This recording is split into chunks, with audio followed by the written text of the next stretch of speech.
Poštovani gledalci, dobar dan i dobrodošli u još jednu emisiju SAT. Ovo što vidite iza mene je deo postrojenja MOL-ove rafinerije južno od Budimpešte u mestu Saznaćete. Postrojenje koje ove godine slavi 60 godina postojanja. Ali nismo došli ovde da bi vam pokazali kako radi rafinerija. To je dosta kompleksan proces i pitanje da li vas zaista interesuje. Ovde smo zbog nečeg što je mnogo važnije za sve nas koji vozimo automobile. Imamo jedinstvenu priliku da razgovaramo sa prvim čovekom razvoja novih vrsta goriva u MOL-u i da ga pitamo od čega zavisi i kvalitet goriva, ali i na koji način zapravo goriva postaju bolja, kako to on razvija nešto što je potpuno novi proizvod. Zapravo, imamo jedinstvenu priliku da postavimo neka vrlo neobična pitanja. Recimo, da li je moguće da imate dva laboratorijski potpuno ista uzorka benzina i dizela, a da se drugačije ponašaju motora automobila? Da li je moguće da sipate jedno gorivo i auto ide, a onda sipate drugo gorivo i auto drastično više troši,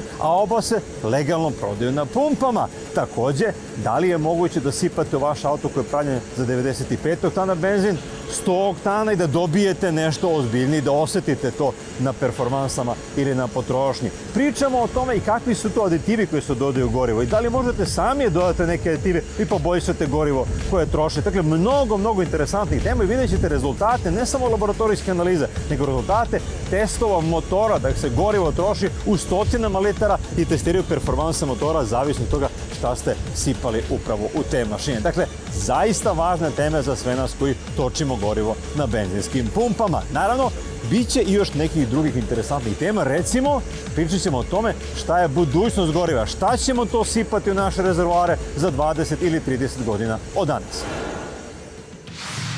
Od 8. septembra uvodi se elektronska kontrola parkiranja i u delovima Čajetine. Sistem oko Sokolovo trebalo bi da unapredi i bezbednost pešaka te osigura nesmetan protok saobraćaja u najprometnijim delovima naselja.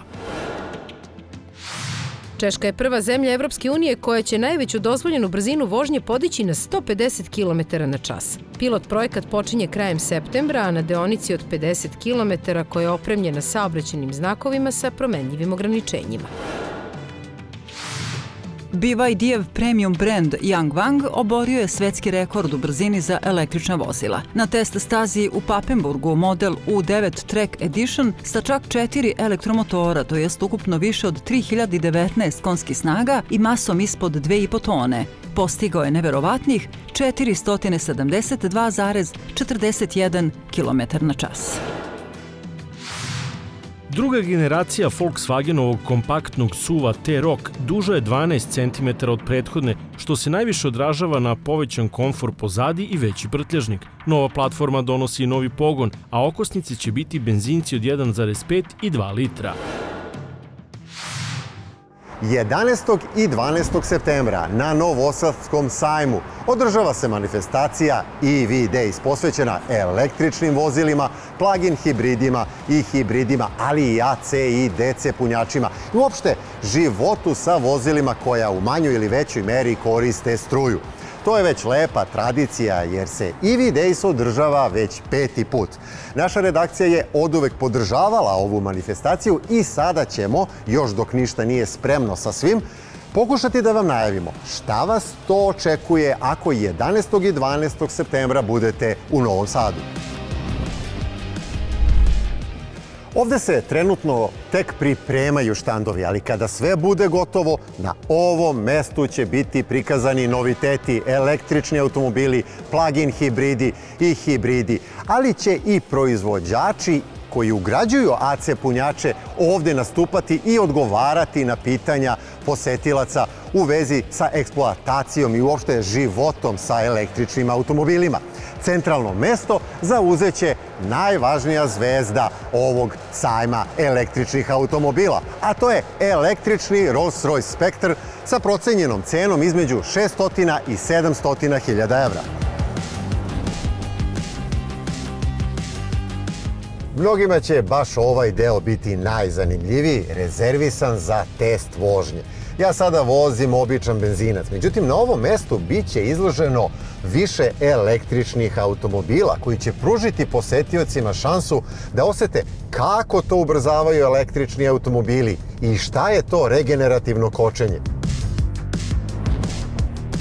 U konferencijskom delu Novosadskog sajma biće održano više stručnih panela.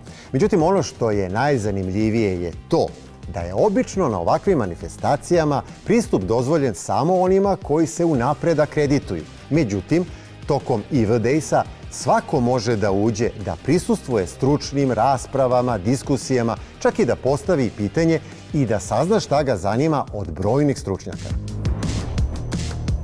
Na ovom mestu ovde najbrži sim trkači Srbije borit će se za ulazak u veliko finale kroz igricu Assetto Corsa. A posetioci neće biti u prilici samo da gledaju njihov okršaj u toj popularnoj igrici Assetto Corsa, već i sami da sednu za jedan od brojnih simulatora koji će ovde biti izloženi i da se oprobaju kakvi su trkači u digitalnom svetu. Pratite sledeće nedelje našu aplikaciju SAT Hub i vidjet ćete detaljni izveštaj o tome šta vas očekuje na manifestaciji EV Days 11. i 12. septembra u Novom Sadu. SAT Plus istražujemo veća prava nego što ste očekivali, kako servis plaća popravku čak i kada istekne garancija, trostruki test narodnih SUV modela, Dacia Bigster, Chery Tiggo 8 Pro i Geely Starray, ekskluzivno Audi A6 Avant, okršaj struje i dizela, veliki test BYD Atto 3, novi SAT Plus.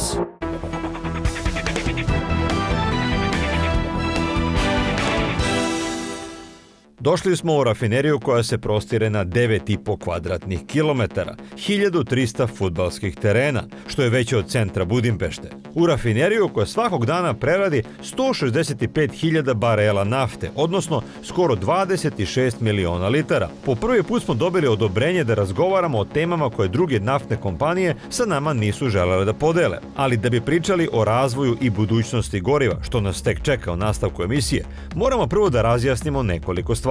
Pre svega, prerada nafte nije samo proizvodnja benzina i dizela, a cenu na pumpi može čak da diktira i vrsta nafte kojom snabdevate rafineriju.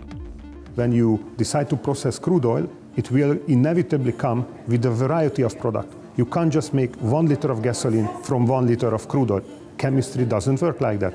There are a number of industries similar to it, like butchery, if you take a look at it. When you slaughter a chicken, sorry for the parallel, you will have chicken breast, which is the most valuable part. It costs the most in the shop, but you will also have chicken thighs, you will have chicken necks, which are less valuable. So for every chicken you have a bunch of parts that you might not need. And they will, yeah, you might not need, or you might need to sell it off at a lower price.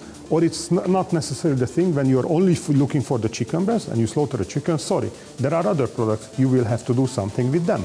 You have to have a solution for that. And this is the same with the processing of crude oil.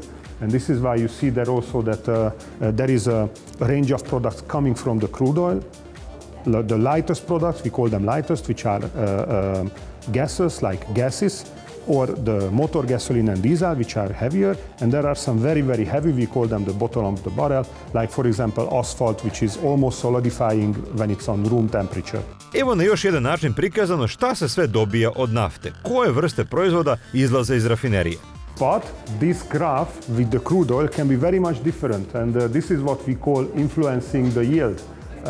Different types of crude oil give, under the same circumstances, very different yield. Some of them gives up to 40% of bitumen and only 15% of motor gasoline. Some other crudes, lighter crudes, they give more than half gasoline. So it's not the same from which part of the world you buy your oil. You don't get the same product. You don't get the same product, and you need to have the ability to take them through your refinery. Which is the highest quality oil in the world when we talk about crude? There is no such, because it depends on what your refinery can do with it.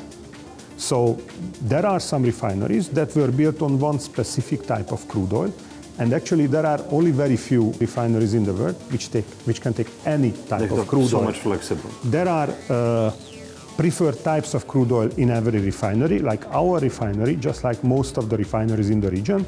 They have been built to process dominantly the so-called Russian export blend crude.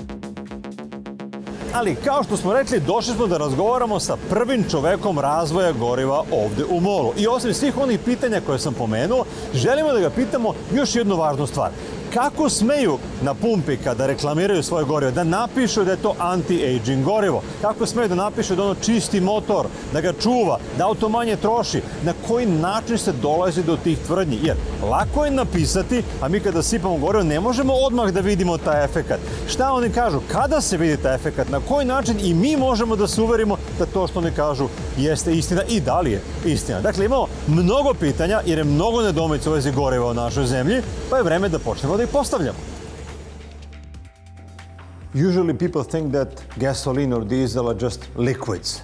And actually it's a construction of many different liquids. Can you explain what the fuel really is? It's a very complex thing.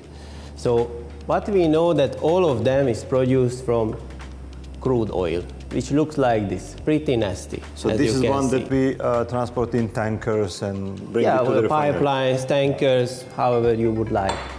So basically everything starts here. So the first process is always desalting and dewatering of the crude oil. After that, the first processing unit is the distillation unit. In the distillation unit, basically you separate the different products based on boiling point. So for example, how a diesel can look like. There are different blending components.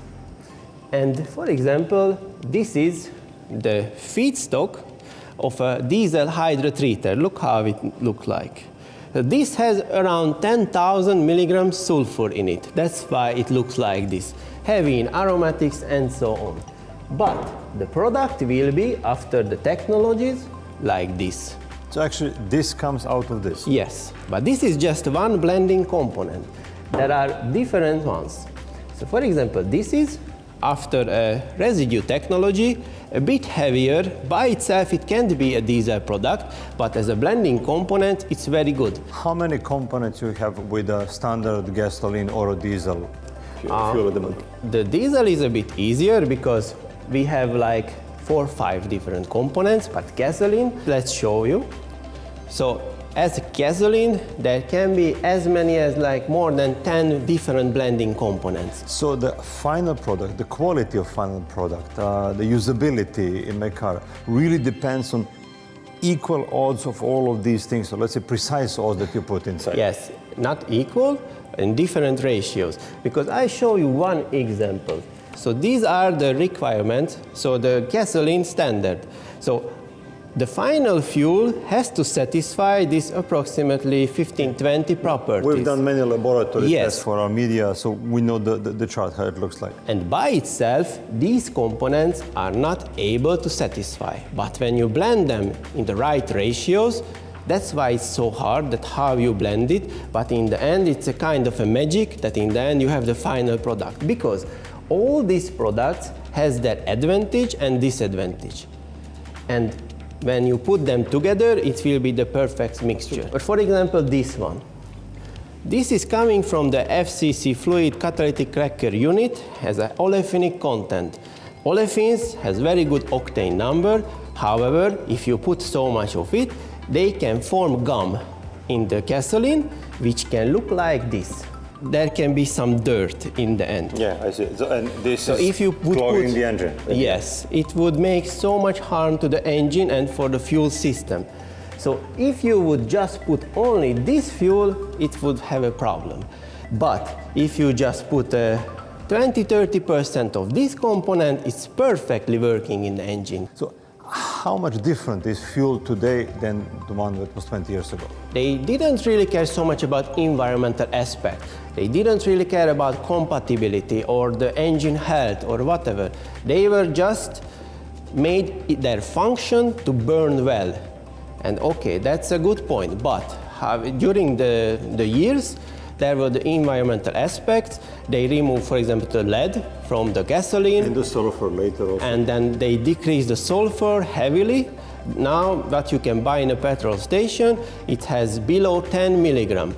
And if you remember what I said, that feedstock was there over 10,000 milligram. So imagine that these big changes. And how the refinery adapted, they had to introduce new technologies to fulfill this. And further development of modern fuels, does it only depend on blending all of those components that we see here, or there's something more to it? There is much more. As we discussed, the proportion of different blending components are very important, but there is another part which is really important, is the additives. So when we speak about additives, there is two groups. One is the refinery additives, which you are adding to the fuel in the refinery to satisfy the fuel standard. And the second is the performance packages. The performance packages are the ones which will change the whole game. So this will define your brand as different than others. So everything based on these performance packages. I will speak a bit about refinery additives. We have much more additives in diesel fuel because, as you may know, they are a bit more problematic. For example, there is winter diesel, there is summer diesel, and if you would put the diesel summer... engines are more sensitive to these variations, obviously. Because they are very high pressure systems, and they are more sensitive. And for example, additive was developed because of the technologies have evolved. For example, when they removed the sulfur from the diesel, the lubricity just gone.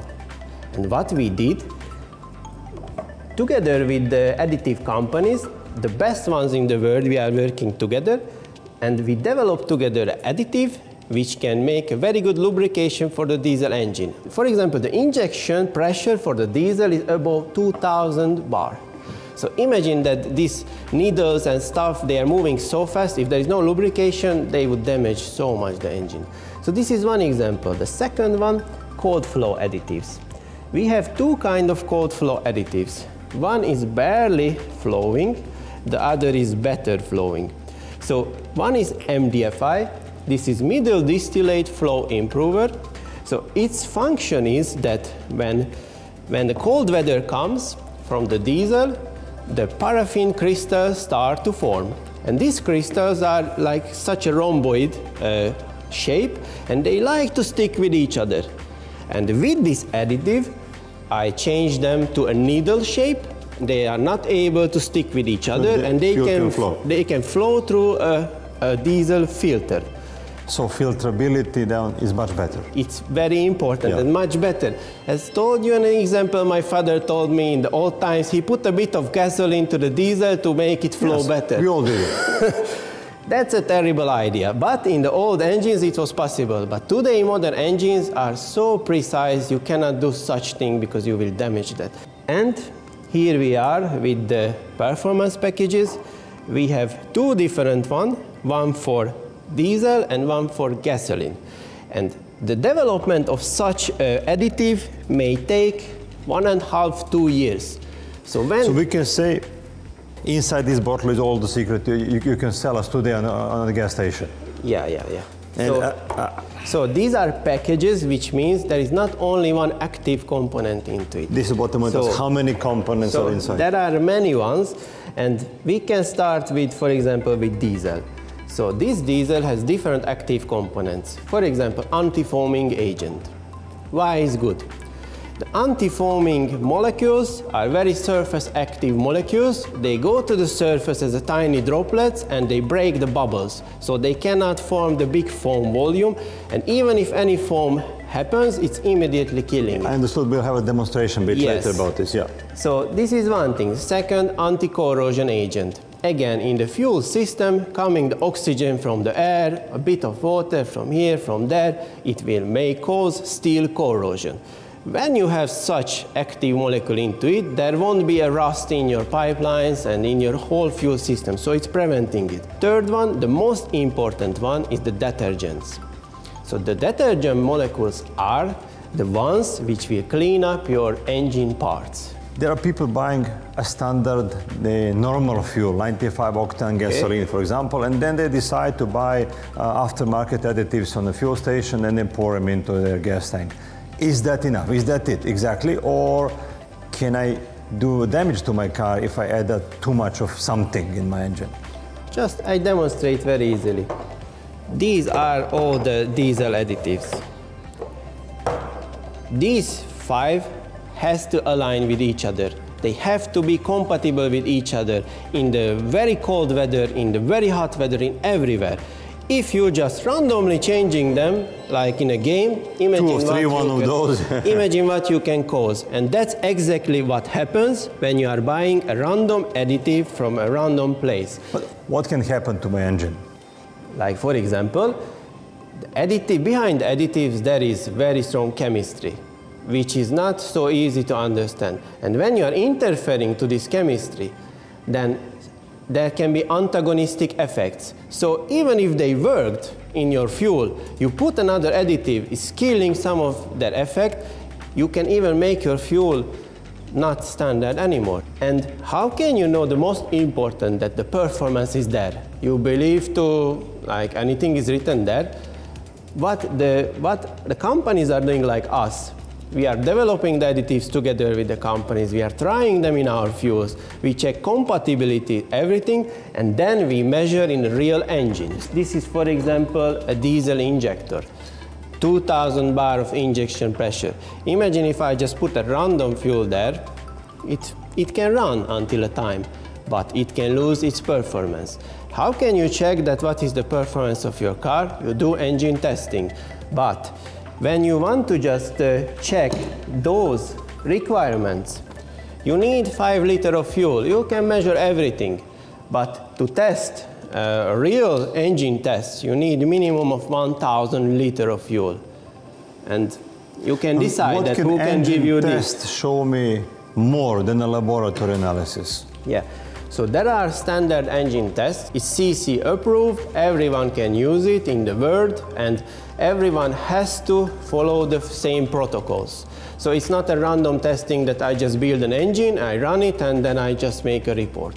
We are working with one of the best testing center, external companies, so MOL has nothing to do with that.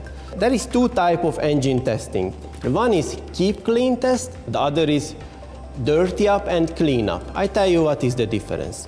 So the difference between that your fuel has to clean up the dirt in the engine, the critical engine parts, and has to keep it clean. So this test, for example, show it that you are running in a clean engine only with your fuel for 32 hours. It's consuming 800 liters of fuel at 4,000 RPM full load. So it's a heavy load for the engine. But as you can see, you can measure the change of the power. And basically, after 32 hours, there is no change in power. This means when you run your fuel in a clean engine, working well. But you could ask me, what happens if I made my engine dirty? And I have been using all sorts of fuels, and then I start using yours. Can you help me to clean it up? And this is what... When I go to a gas station and read out what are the promises, they are very brave promises. Yes. Can you prove them? This is how we do. So this is another test with the same engine using reference fuel. So in this engine test, the important is to always use the same stuff, so everyone can replicate. So you are using a reference fuel, putting extra zinc to make it even more dirty, the engine. And after 32 hours, you already lost 5% of your power. And this is not a imaginary something, this is engineering, you can measure it. So you lost 5% of your power, and after 32 hours, we switched our premium diesel, and after a few hours, it's already made a 100% cleanup and maintaining the engine clean. So that's a clear demonstration how our fuel with a high performance additive is working. And I show you the opposite. This is one of our competitors' fuel. Probably the fuel quality or the additive technology is not well developed, and after 32 hours there is already a 2% loss in performance. So we can say if I buy 2 different fuels at 2 different gas stations, they both fulfill legal requirements, but they can be different. They can be very much different. How much different? I mean, this is a clear example. For example, look at this cleanup performance. There is again a 5% drop in the power. And then we switch to one of our competitor fuel and nothing is happening. So basically... At least it stayed on the same level. Yeah, it's not being it could cleaned, be but it even stayed. worse. Like, at least it stayed in the same, which means the fuel didn't make it worse, but also didn't make it better. Veliki točkovi, otkrivamo krize u prodaji teretnjaka, šta će biti sa tržištem privrednih vozila. Na testu električni MAN TGX i TGS, novi veliki točkovi.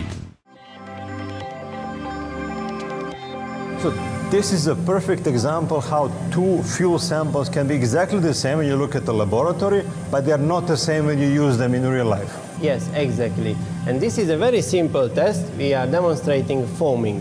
So in our performance package, we have an anti-foaming agent which helps to break those bubbles, because when you are filling your car, the diesel will foam, and with this additive you can fill it faster without any problem. And when there I don't have to fill it a little by little. Yeah, always stop and stop, because it's foaming up, and you have to stop and you have to restart, and in the end you can fuel more with this. So show us what you measured. So let's see what we have here. Marianne, please. So this is simulating pouring up the fuel in the gas tank. Yes. Look at the foam volume, big as this. and how slow is disintegrate. So this is a basic fuel without any good additive in it, but it looks like a good fuel. But from the legal standpoint of view, when you look at the laboratory, yes. It is okay. Yes, it is okay. Now, let us see a different example. Yeah. So let's see the difference between a mole fuel and another fuel about foaming. So this is the fuel with all of the performance additives. Yes. And as you can see, the foam volume was much smaller and much faster. And it settled immediately within a Yes. second. So we can again repeat that these two samples were, by laboratory testing, same fuel. But Yes. actually, when you use them in real life, due to this difference in additives, they're obviously completely different. Yes, and you would have problem with the other fuel when you're filling your car, because it would stop many times and you couldn't put as much fuel as you can do with the mole fuel. Voltage Top Speed, aktuelno, koji pogon zagađuje više, električni ili klasični? Ekskluzivni test Defender Octa, novi Voltage Top Speed.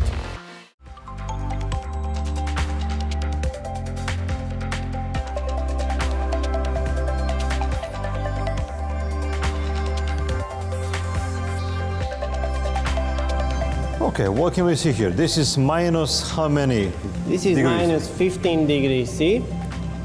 And this test demonstrates when you leave your car outside for 24 hours in a cold weather. And as you can see, this left side is our fuel. There is no sedimentation, there is nothing around it. And this is another fuel which there was that much sedimentation. It's more dense here than here, and you see it's even less Yes. dense here. There are Yes. 3 layers. So these are the paraffins I was telling about. And these paraffins would clog your fuel filter, and basically your car wouldn't turn on. So this test is demonstrating the cold operability. So we can again say both samples, when you look at them in the laboratory, they are legally okay. Yes. But they're not the same when Yes. you buy them on the fuel station. When you just check the basic quality, which is the cold filter plugging point, they are good. They are below minus 20 degrees C. But when you are checking this cold operability test, which is not included in the standard, you leave there for 24 hours, and then these paraffins will make sedimentation because there is no right additives there, or the different additives are incompatible with each other. So that's a clear test when you can demonstrate compatibility of different diesel additives. So I can even be in a situation that I buy that kind of fuel, which is obviously a good one for my car. I add an additives which are aftermarket because I want to make it even better, and then I get to this situation. Yes, it's possible. Exactly. Especially you are putting a high dosage of this other additive, and you can ruin the cold So operability. more is not the better. No.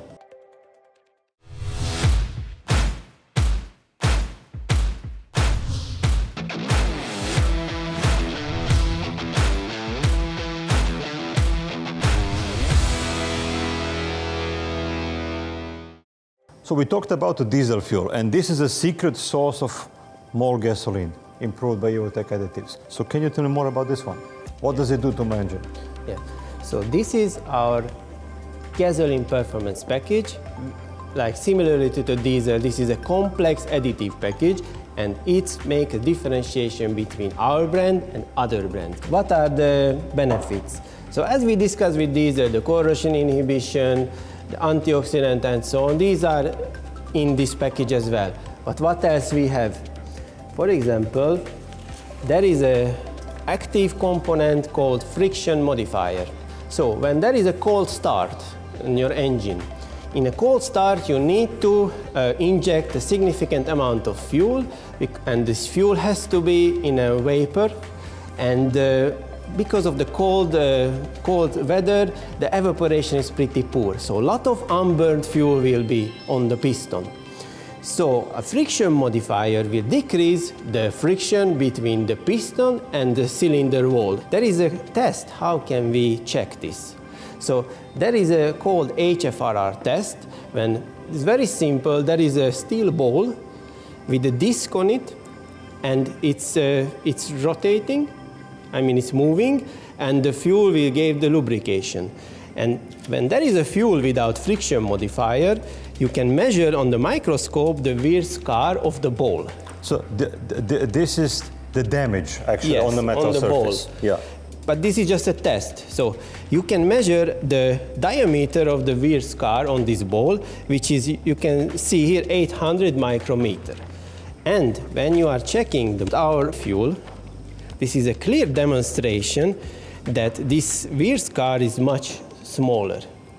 So it's around 400 micrometers. It's almost half. Yes. Second is the detergent. So similarly to the diesel, the most important active component in the performance package is a detergent.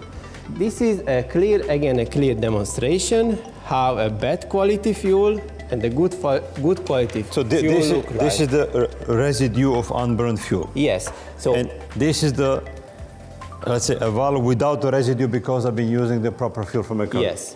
And again, we have the same logic here. So your fuel has to... So you tell me which fuel this is? Who is the provider? I will never tell you. I cannot tell you, but I can tell you that this is one of our competitor fuel without not good additive in it. And this is... sold illegally on the market. It's one of them. Yes, I mean, it is causing long-term damage because this intake valve is moving like this. How much time I need to get to such a state? How many kilometers or hours or liters of fuel? Any kind of idea. So this test was started with a clean valve, and after 400 liters of fuel, this is the result. And it will be just worse. But when you are using a high-quality fuel with a proper additive, then it will be like this. Because this is an indirect injection engine spraying on the valve, so it's cleaning the surface. And then bringing the fuel to the cylinder and it's burning there. When you have a direct injection engine, you have different problem. Because this is a higher pressure system, the injector is mounted in the cylinder, and basically... And clogging of the injector is a common thing, obviously. And it can be a problem. And I can show you how it can look like. This is a clean injector.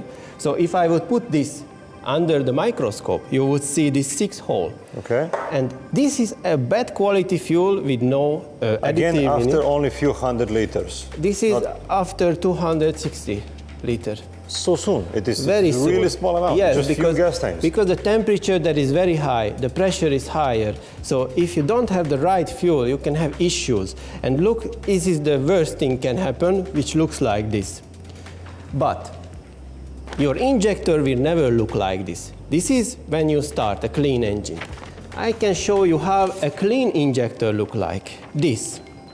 It look like dirty for you, but still there you are can 6 see holes. the shiny edges, the shiny edges. And through these holes, the injector can inject the fuel properly. You won't have a power loss, you won't have nothing problem. If you have a such injector with a bad fuel, I tell you what will happen. So, this is also measurable on an engine. When you start to clog these pores, the injector needs more time to spray the same amount of fuel. And therefore, the injection length will increase. And I can show you how it is doing that. So this is the test, similarly to the diesel. This is a dirty up phase of 48 hours. After 48 hours, we are making a significant amount of deposit. As you can see, the injection length will increase. The whole timing of an engine is wrong then. And then it needs more time. It needs more time. And then we switch to just another fuel. And there is a bit of cleanup performance, but not so much. Let's check how our fuel performed in this test. So there was again a dirty up phase and immediate cleanup. There are people driving ordinary cars with ordinary engines, not high-powered machines, and they usually use 95-octane fuel. Yeah. What would you say to them if they said, okay, I want to use 100-octane fuel for my car all the time because it's going to be better for my car? Is it really better? Imagine the engine is calibrated in on a way how it is. It was produced. And you cannot always get the high performance benefit from a premium fuel. But what you get, for example, premium fuel recipe is much different. It has lighter components. It helps the cold start better. You will feel that. But what you get as a real benefit is the additive package, because you protect your whole fuel system, you protect the critical engine parts, and that's only you can get from the premium. But you don't have to use it all the time. Just time to time use it, and then you make the best to make the engine healthy. Usually I suggest to the customers, let's put every third or fifth time the premium to get all the benefit, except if you have a very high performance car. You said from time to time. How long should I use the premium fuel? 1 gas tank or 2 or 3 before I skip to anything else? Make as much as possible low and then put the premium on it. You can use 1-2 times and then you can switch back to the other. So every third, fourth time you can just change. We have a number of people writing to us and saying, if I put the fuel in my car in Austria or in any Western country, it will consume 6-7 liters. And if I pour the fuel, maybe even from the same company, in Serbia, it will consume 10 liters when I go back home. Is this possible? Speaking about same fuels, different blending, etc. Yeah, this I hear many times. You can find in YouTube, in everywhere, that people are saying that I have much better consumption with this car, with that car. The reality that we are speaking about few percentages as a difference. And what you said, it was already 30-40%, which is clearly impossible. There are a lot of factors which may affect on the fuel consumption. I always say, for example, how heavy your feet, how you press that gas, how is the road, is there any bumps, is there any ramps, or how is the temperature, how is all that stuff, the wind, and the fuel is the last factor. But we also have one solution for that. How can you compare with different fuels? You are doing engine testing in a very well-controlled area when the same temperature, same pressure, same everything. The robot is changing the things. You put in a constant RPM, so you're not changing the road, the traffic, and you can see differences between fuels, but only a few %. I sad je lako pomisliti da će budućnost goriva činiti razvoj sve boljih aditiva, koji čine dodatne magične stvari, koje običan čovjek teško može da razume. Kratkoročno to jeste tako, mada i same rafinerije napreduju. Evo kako je tekao razvoj tehnologije prerade. Pre 60 godina dobijali smo samo 3 proizvoda, a kako su procesi prerade unapređivani, danas iz svakog litra nafte dobijemo više od 10 elemenata. Da li onda realno da u skoroj budućnosti naftu zamenimo bilo kojom drugom od novih tehnologija? In the short future, or in the short-term future, I'm not expecting that there's going to be a complete change and the complete removal of gasoline and diesel from our fuel pool, simply because there are competing technologies and it's an enormous amount of fuel consumed. So we think it's going to be a long transition with competing technologies. There will be technologies will be faster. There will be transportation modes which are easier to abate. The passenger cars in the cities are much easier to change from gasoline and from diesel to other means, and that we already see happening, and we are happy for that. On the other hand, for other sectors, aviation, freight, maritime, it's much harder to make that change. So we think it's going to be, the change is happening, fuel transition is happening, it's not going to turn back. but it will take some time, and we think that internal combustion engines will dominate in the next 10 years. It's also very important to mention that world's fuel, all crude oil demand, 55% is going for transportation. Out of that 55%, approximately half goes to the passenger cars, and the other half is mostly freight transportation, but also aviation and maritime. And it's important to mention that once you see electric cars in the streets, that's an important step, but it's just a tiny portion of the entire crude oil demand. Međutim, u daljoj budućnosti, onoj daljoj od 10 godina, kada budemo sipali litar benzina ili litar dizela, to neće biti samo proizvodi od nafte. Već danas je deo namešan sa gorivom biljnog porekla, a uveliko se eksperimentiše i sa molekulima masti, ostacima starih guma, pa i drugim materijalima koje bi inače smatrali otpadom. As long as you have internal combustion engines, it doesn't have to be fully fossil. So already the internal combustion engines, you can make the fuels for the internal combustion engines, the traditional gasoline diesel, you can make more green with our co-processing technology, with biofuel blending, with biogas. So with this, you can already have the already traditional motors, engines running greener, and already you are driving on more waste products, your cars, internal combustion cars, than you think. Already now we are adding waste molecules into that in our co-processing technology, and more is going to come. And what do you think about synthetic fuels? Completely changing the world we see today. Yeah, that's also a promising direction. We are having tests with one of the Hungarian universities on this, so we are there as well. We don't see that happening on the industrial scale yet, but we are there as well with our extremely talented research and development colleagues, and that's, we think, one potential direction. Who knows? Naravno, kako izgleda pogon, odnosno gorivo budućnosti, zavisi koga pitate. Evo šaljivog načina kako su to naši domaćini vidjeli.